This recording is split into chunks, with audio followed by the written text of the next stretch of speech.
নারীরা হাতে চুড়ি ও নাকে নাকফুল পরলে স্বামীর কি উপকার হয় জানলে আপনি অবাক হবেন। শুধু তো ক্ষতি শুনেছেন, কি উপকার হয় এটা জেনে নেওয়া দরকার। এই বিষয়ে ব্যাপক কনফিউশন রয়েছে এবং কি অনেকের ভুল ধারণা রয়েছে।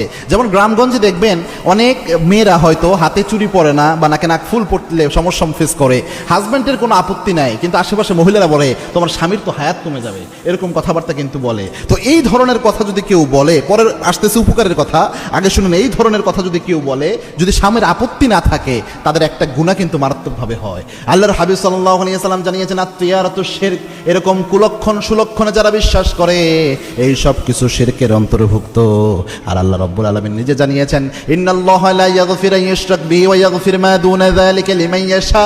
আল্লাহ রাব্বুল আলামিন চাইলে সব গুনাহ মাফ করতে পারেন, কিন্তু যারা শিরক করে এদের গুনাহ আল্লাহ রাব্বুল আলামিন মাফ করে না, শিরকের গুনাহ আল্লাহ মাফ করে না।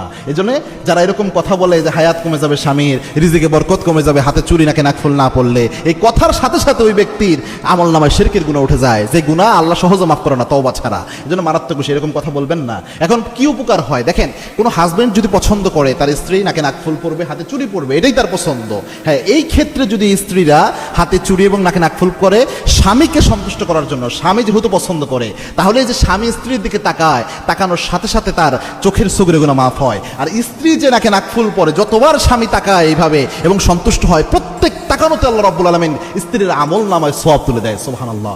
যতবার হাতে চুরির দিকে স্বামী তাকায়, এই প্রত্যেকবার তাকানোতে স্বামী যে সন্তুষ্ট হয়, স্ত্রীর আমল নামায় সদগার সওয়াব আল্লাহ রাব্বুল আলামিন উঠাইয়া দেয়।